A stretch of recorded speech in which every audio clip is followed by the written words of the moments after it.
So today, you're listening to Bicycle Traffic Skills 101. My name is Chuck Strawser. I work for UW-Madison as the bicycle and pedestrian coordinator. And there we go.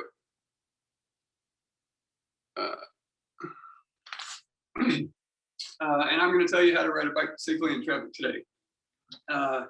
There's a video on YouTube called Enjoy the Ride, Essential Bicycling Skills that I used to show, but it's about 20 minutes long, and you didn't sign up for a class just so you can watch a video that you can watch any other time.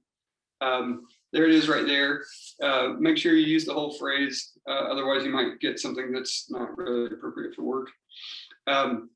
But the gist of it is that's a video that was created by the League of American Bicyclists, and I am certified by them to teach riding a bike in traffic, and I'm going to use the main points of that course, and the main points are in order to be safe, you should be visible, predictable, alert, and assertive.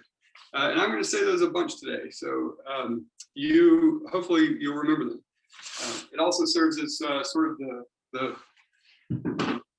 overarching table of contents for us. Okay, so the first point is that you should be visible. I'm wearing this very stylish orange rain jacket with reflective stripes on it. It's what I wear most of the year. It keeps me dry, it keeps me visible, it's reflective at night, and it's got lots of pockets and other things.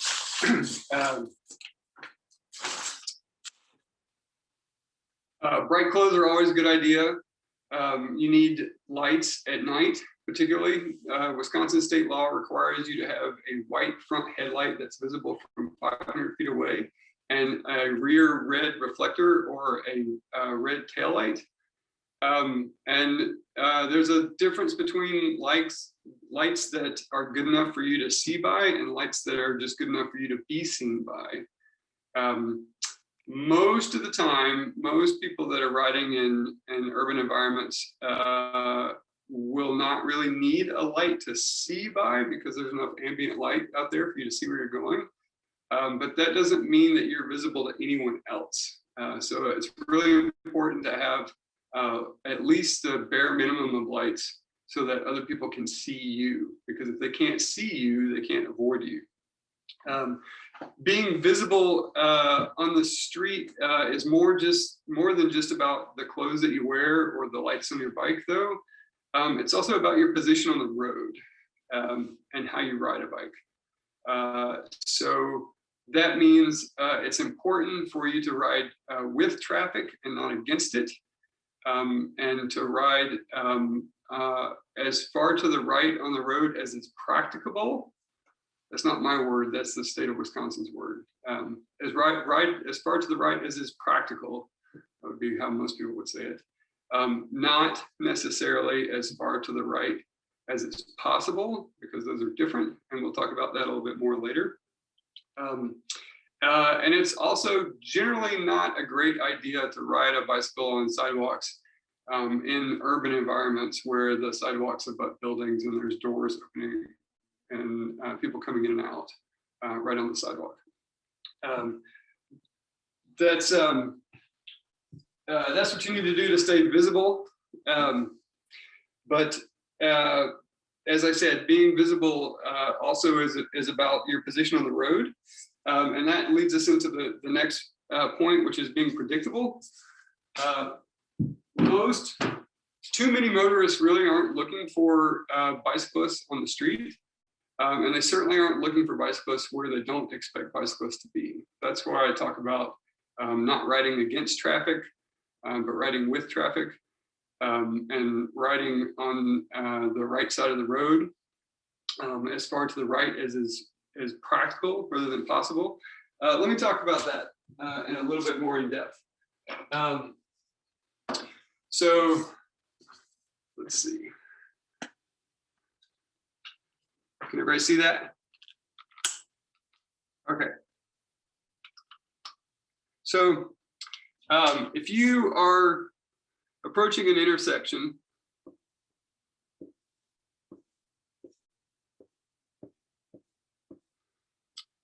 and there's a double yellow line in the center, and then there's 2 lanes. If you are going to make, if you're planning to make a left-hand turn, then most people in cars, everyone in cars, and some people on bicycles would do that from the left-hand lane. If you're going straight through the intersection, then you need to go straight. You need to be in the right lane.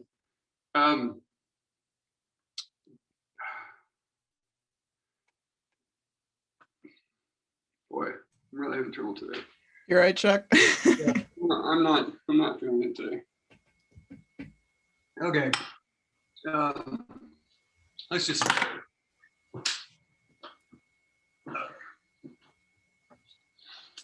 Okay. Let's draw a bigger road. Okay, can everybody see that? All right. Let's say that there's, oh boy, 2 left turn lanes and 1 lane that goes right and straight. Now this is a big road, so there's sidewalks over here. If you're approaching this intersection and you want to go left, then you need to be in one of the left turn lanes if you're going to act like a car. That's intimidating to most people. If you're going to do it, you need to look over your shoulder, make sure that there's room to merge, and then carefully merge 1 lane at a time. And then because there's 2 lanes there, you need to be in the right lane, the right-hand most lane that goes in the direction that you're going. That's what I mean by be as far to the right as is practical.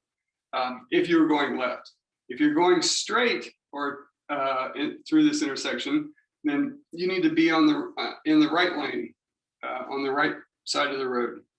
That's as far to the right as is practical there.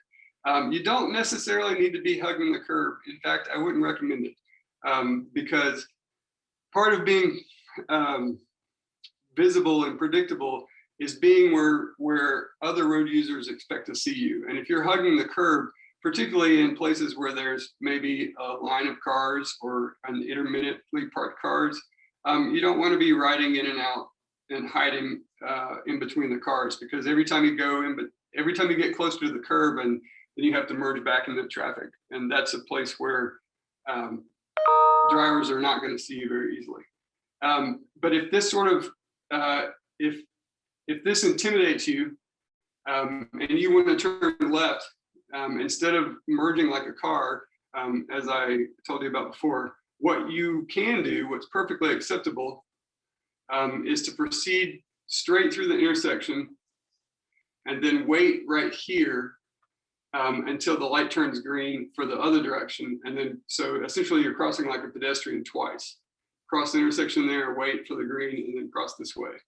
And you'll even see in some parts of Madison, I think there are some on East Johnson Street and maybe Gorham Street too in that area. There are green bike boxes where there's a pavement marking on the road that's green, and it specifically shows you as a bicyclist, you know, here's where you need to be if you want to make that movement. So be visible, be predictable. Don't ride against traffic. Ride as far to the right as is practical.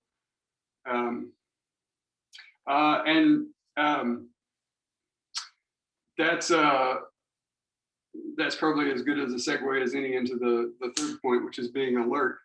And also knowing the common causes of bicycle and pedestrian, or bicycle and car crashes.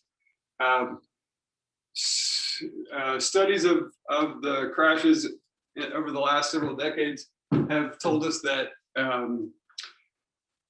when a child bicyclist is involved in a crash with a car, it's more often than not the child's fault.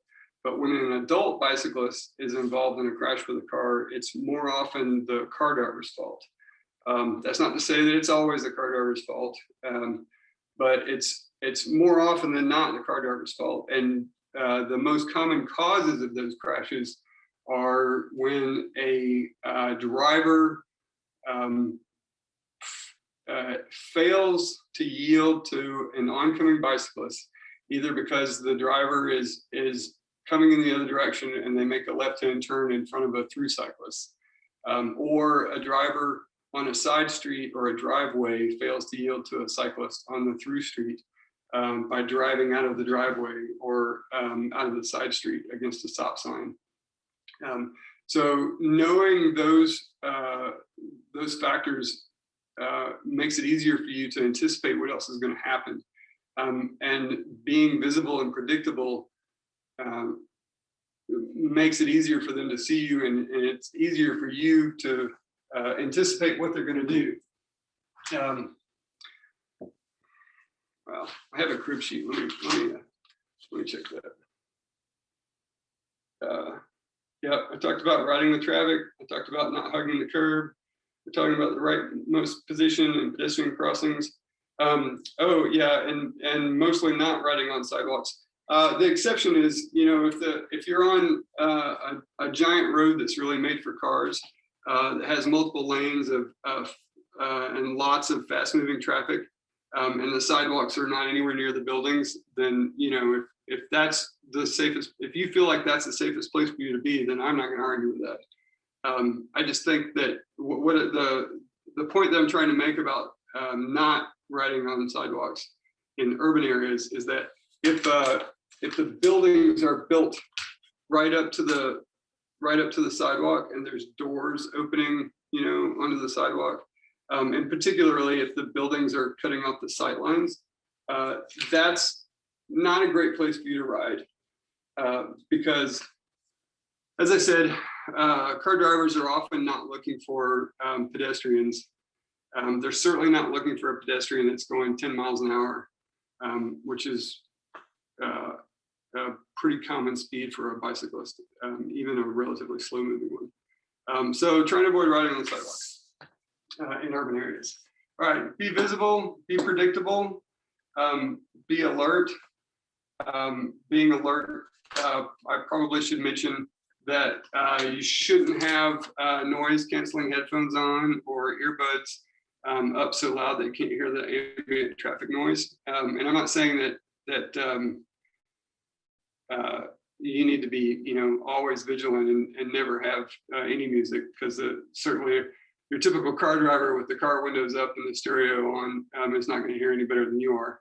The difference is they're surrounded by a couple of tons of steel, and you are not. So you should at least not have the music up so loud that you can't hear car crashes or horns, things that might make you need to pay more attention to your surroundings, and then generally being alert. Then the fourth point is being assertive. And part of what I mean by being assertive is riding in the right handmost position that goes in the direction you're going without hugging the curb, though. Statistically speaking, most crashes in urban areas, meaning those that happen, if you discount crashes that happen in rural areas, and particularly at night, when a cyclist doesn't have lights, and either the cyclist and or the motorist have been drinking. If you eliminate the sort of rural crashes where there's very few people out there, being hit from behind is a very uncommon occurrence. So you're actually much more visible and more predictable if you ride right in the middle of the lane, or at least don't hug the curb and hide yourself. But also, one of the things that you can do to be assertive, I forgot to tell you this,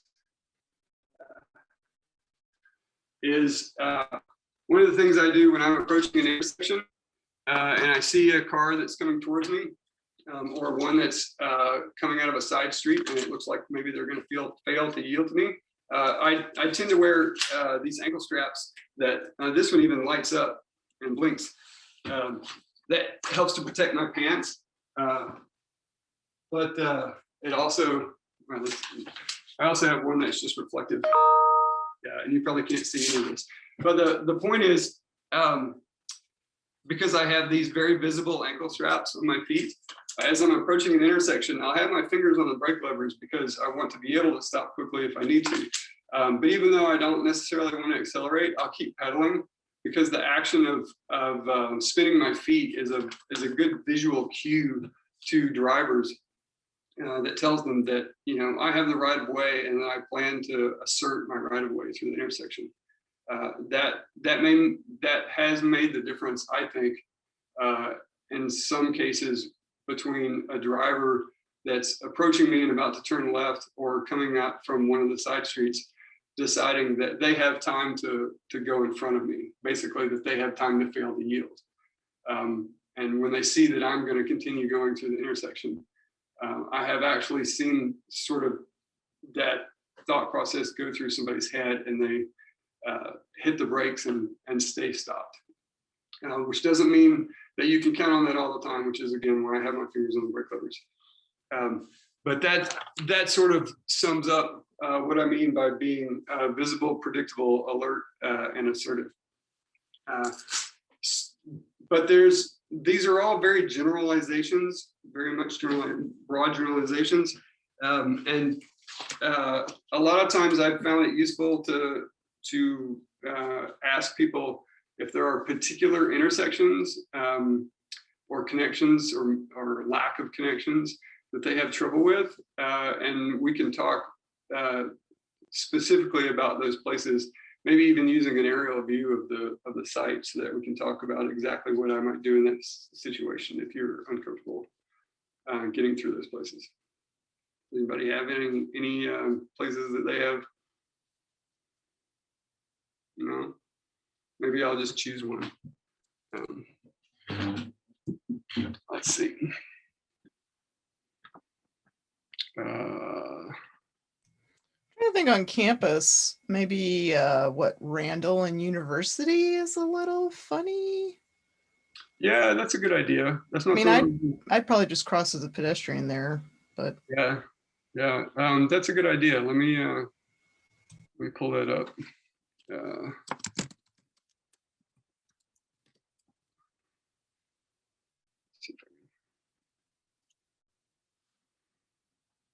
No, does anybody have anything instead of me just choosing one? Anybody want to? Or any other questions that people have, things that have been worrying them or that they're not sure the answer to. Yeah, I'm sorry. I'm usually a lot more verbose than I am today. I'm really having trouble gathering my thoughts. Okay, let's see. Where's? Oh, can you make it?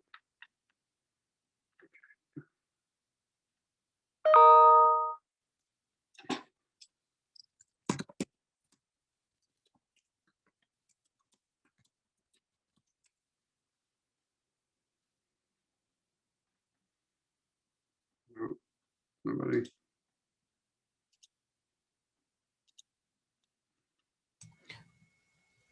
I made you co-host, which I think means if you want to share your screen, you can, but I don't know if you want to. I think I can, but the problem is I don't know why it's not, Google Maps is not giving me the option for a satellite view, which is really what I wanted. So maybe I'll just close this tab and start over. Let's see.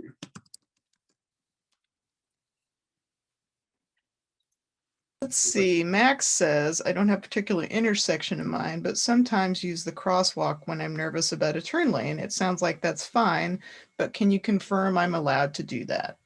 Ah, yes, that's an excellent question. And maybe how? Yeah, okay. So there we go, here's the satellite view. The answer to that is yes, you are allowed to use a crosswalk as a bicyclist. I don't remember the exact text of the state law, but the gist of it is that bicyclists are allowed to use crosswalks in a manner consistent with pedestrians. So that's open to a little bit of interpretation. Generally in Madison, what we say is that, you know, it's fine for you to use a crosswalk. Be cognizant of the fact that it's probably going to have pedestrians in it, and that you should, you know, ride in a manner that doesn't impede their using the crosswalk. So if that means you need to slow down the walking pace, I mean, if there's, you know, several hundred pedestrians trying to cross, then maybe that's what you need to do, is slow down the walking pace. But you're certainly allowed to use it. In other parts of the state, there are police, I have heard, that have interpreted that statute to say that you have to get off your bike and walk, but that's really silly, I think. And I don't agree with that interpretation, because you actually take up more space when you're walking your bike than you do when you're riding at walking speed. So, I mean, to me, the point is to be courteous, you know, so slow down. And I'd say too, to just remain cautious. Just because you're in the crosswalk doesn't mean a driver might not make a mistake. And if you're traveling faster than a pedestrian, they may not see you. So just be aware of your surroundings. Exactly. That's kind of what I was trying to get at very badly when I was talking about not riding on sidewalks around buildings. Okay, so is this going to show me? Yeah, this is kind of showing me.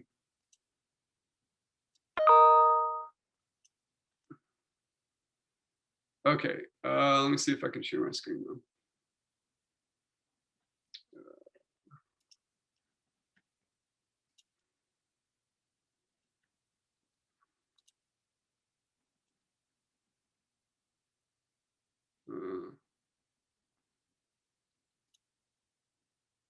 No, let's just show me the desktop.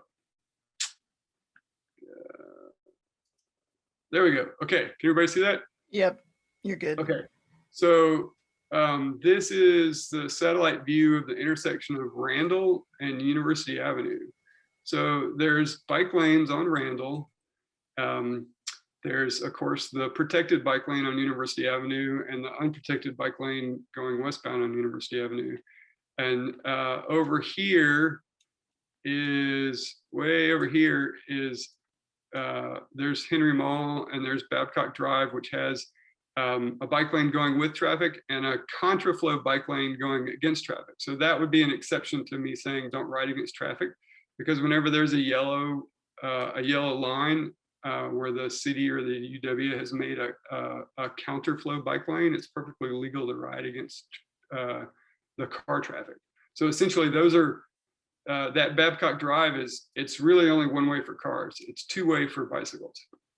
But anyway, getting back to the intersection of Randall and University Avenue here, because you can't turn right on University Avenue unless you're a bicyclist, there's two lanes going northbound, plus a bike lane there. And so if you, as a bicyclist, just wanted to cross the street and park over here, then obviously you would just cross the street there.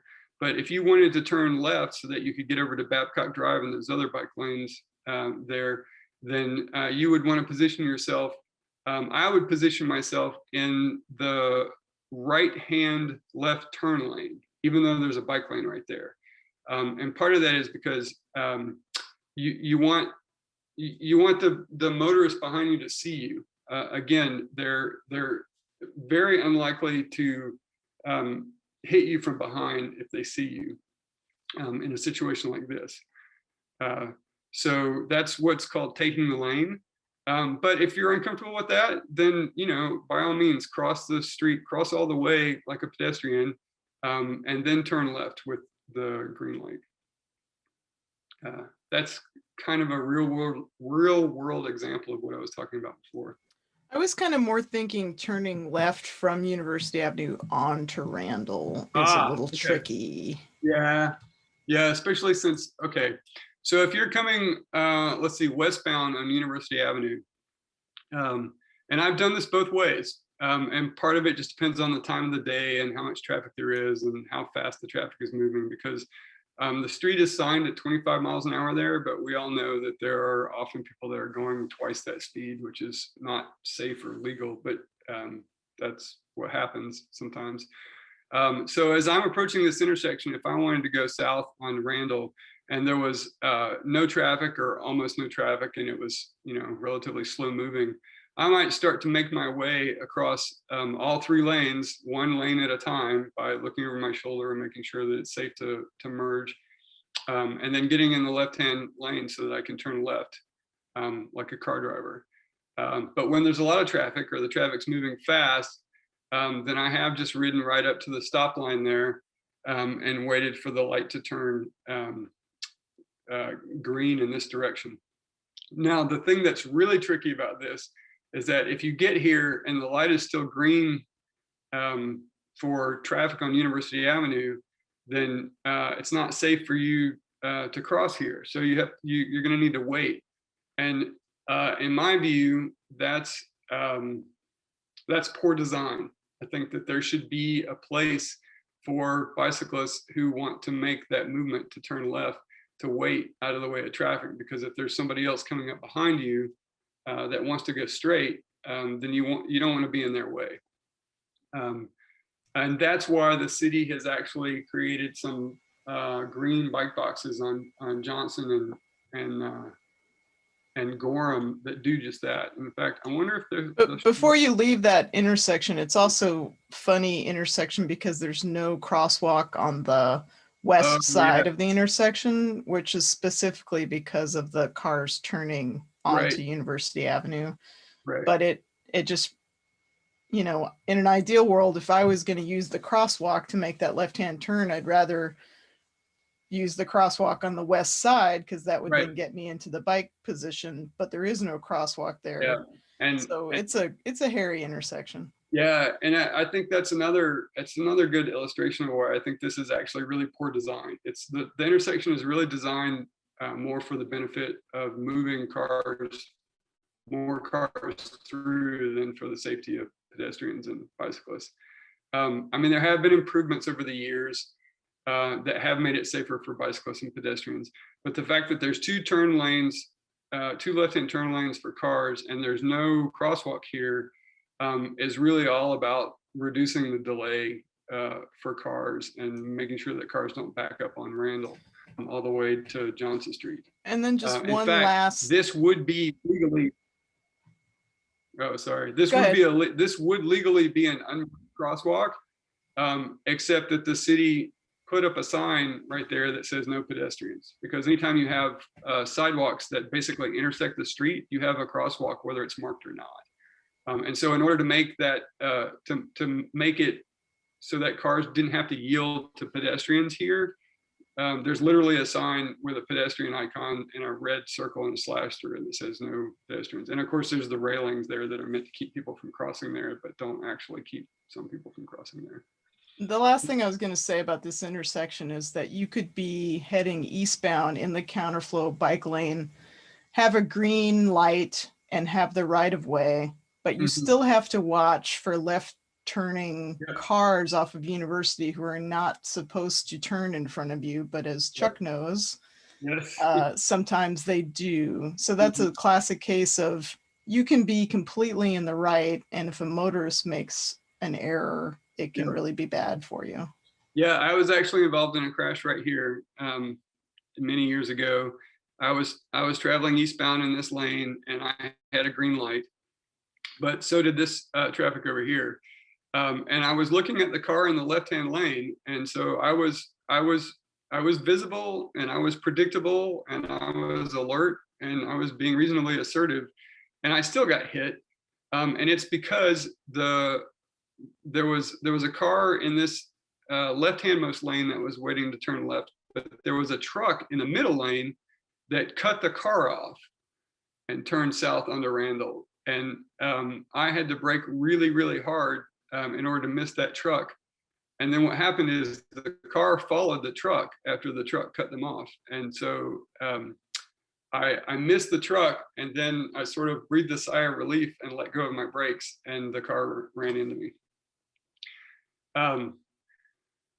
So the takeaway from that is be visible, be predictable, be very alert, and be assertive, and know the most common causes of drivers causing bicycle and pedestrian crashes. Well, the first thing to do is don't make any of the mistakes that bicyclists sometimes make that end up causing crashes with cars.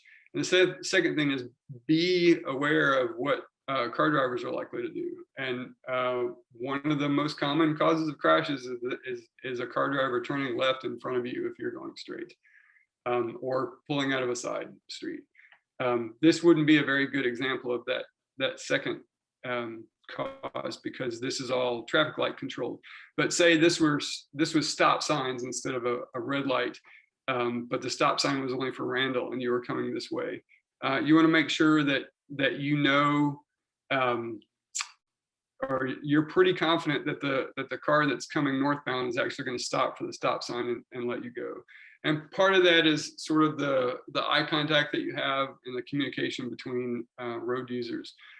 Which brings me to one other point that I meant to make before and I forgot. I think as kids, we're often taught, you signal a left-hand turn like this.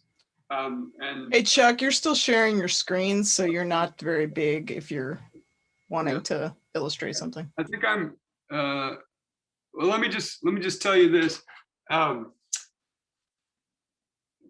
Using hand signals to communicate turns is most effective when you can actually communicate what you're going to do. And essentially pointing where you're going, I think, is more effective than the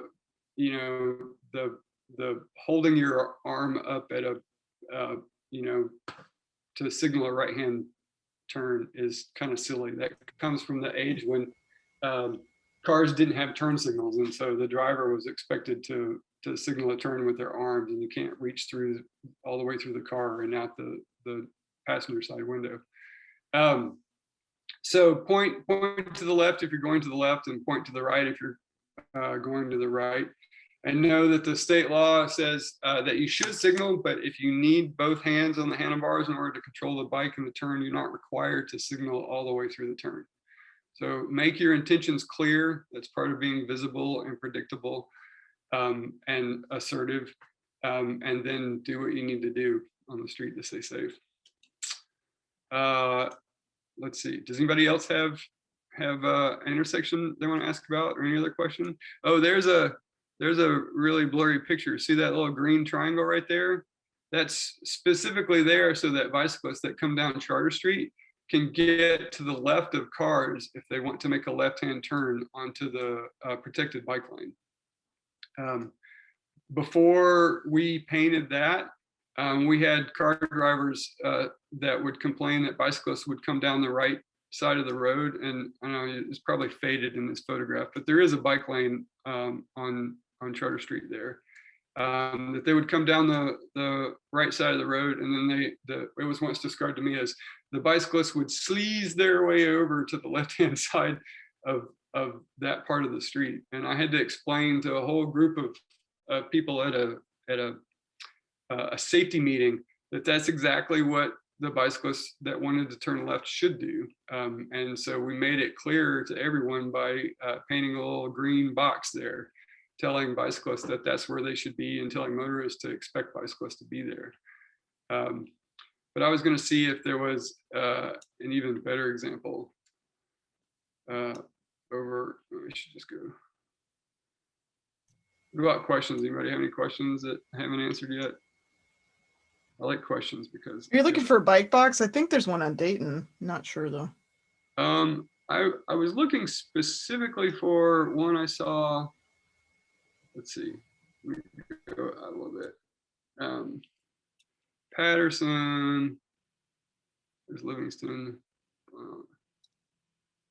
Patterson, and I think it's Gorham. Oh, it doesn't show up in this photo. This aerial photo is too old. Oh, there it is, right there. See that box right there? So if you're, so this is okay. So this is East Johnson Street. So it's one lane. Oh, sorry, one lane. It's one way it's 2 or 3 lanes for cars, plus a bike lane for much of it, plus some parking. And that's the bike lane right there. So if you're traveling down East Johnson Street in the bike lane and you want to turn right onto Patterson Street, which is a good way to get across the isthmus to the other side, because there's a light at East Washington Avenue. If you don't want to cross 2 or 3 lanes of car traffic right there in order to turn right like a car, the city has painted this little box right there, which I believe is now green, just like the other one. So that what you can do is as you approach this intersection, you go and you position yourself in that box, and then you turn so that you're headed this way, and you wait for the light to turn green. Yeah, that's my way home, and that's a good example of if there's no cars on the street, I cross the 3 lanes of traffic and turn right like a car. But if there is cars there, I go to that box. Max is asking, besides required lights, do you recommend any other bike attachments like bells, etc.? I like bells because if you're particularly, and this is something I haven't really talked about because this is about riding bicycles in traffic, and there shouldn't be any traffic on bike paths. But it's good etiquette on bike paths and on sidewalks if you're going to ride a bike on a sidewalk, that you give pedestrians an audible warning when you're passing them. And I find a bell is a good way to do that. You can also just say, passing on your left or something to that effect. But particularly if I'm in a hurry or exerting myself, sometimes that comes out sounding a bit hostile. So I like my bell because my bell has a particularly friendly ring to it. It's not mandatory that you have a bell. State law does require you to give a warning when you're overtaking a pedestrian or another bicyclist for that matter. My experience is pedestrians rarely know what it means. Yeah. I mean, I try to say exactly what I'm going to do, but people don't know their right from their left or what. So Right. I mostly just slow down and be ready for that person to freak out and do God knows what. Exactly. And I mean, passing on your left or just on your left is what savvy cyclists will often say to each other when they're overtaking. But yeah, people that are just walking on the lakeshore path or on your typical sidewalk don't know that. So a lot of times, instead of even saying anything explicit like that, I'll just say hello before I've really gotten to them. But that really only works if you've slowed down to a friendlier pace and you're essentially within hailing distance of them. But yeah, that's a good question. And it's an interesting concept in this country, or at least this state. The law says that your expects you to give an audible warning when you're passing, but in other places, and particularly some other places that might be considered even friendlier to bicyclists, it's exactly the opposite. In Germany, you're required to have a bell on your bike, but the expectation is that you don't use it except in an emergency, like the way you might use a horn on a car. And I know people that discovered that the hard way because they bought a bike in Germany and started, and so they, the shop said you have to have a bell. So the bell, and Nicholas was, riding along all the cycle tracks in Germany, ringing their bell happily, and the pedestrians were jumping off the path into bushes and stuff, and then giving them daggers stares, because they basically thought that their life was in danger because there was this crazy bicyclist behind them going ding ding ding ding ding ding. And if everybody on the lakeshore path rang a bell or said something every time they passed another cyclist or another pedestrian, there'd be cacophony on the path because there's so many people using it. So understand what you need to do to be courteous and then be judicious about it, I guess, is what I would say.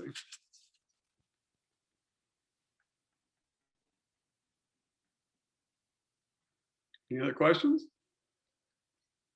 I'm starting to get hoarse at that 45-minute mark, so I should probably stop talking quite so much, but I'm happy to answer questions. Let's see, maybe what I should do is copy into the chat some of the links that I copied before everybody else showed up. I did copy the URL that you had and the survey and the enjoy the ride after everybody joined. So those are in there. Uh-oh. I can't figure out how to stop sharing my screen. If you hover on There the we go. top, yeah. File share. There we go. There we go. Okay. So I mentioned the 20-minute video that shows people actually doing the things that I've talked about today in real life on real streets. So that's worth going and looking at if you're still unclear about what I've been talking about. Another useful thing that I found is on the back side of the current City of Madison bicycle map and resource guide is a bunch of illustrations of all these things that are a lot easier to understand than the sort of chicken scratch that I drew on the whiteboard today. And that link I just put in takes you directly to the PDF, but you can also find the same information easier if you end up just going to the Bike Madison page, which is linked from right here.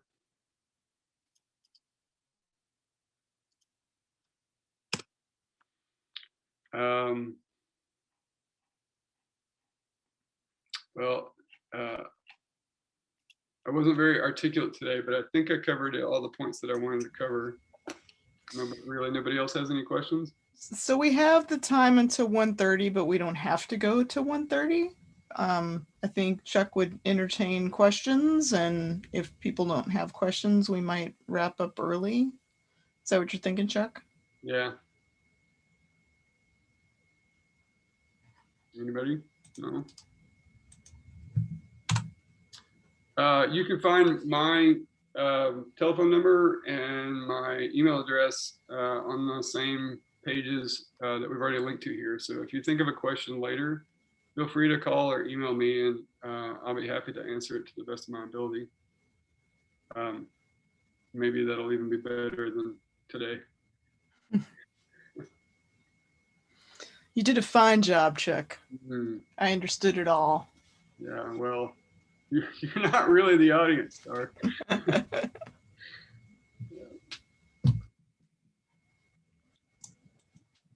Yeah, those were all my questions, and this was really helpful to me too. So thank you for your answers and for going over some stuff today. Oh, good. Thanks, Max. I appreciate the feedback. That makes me feel a little bit better about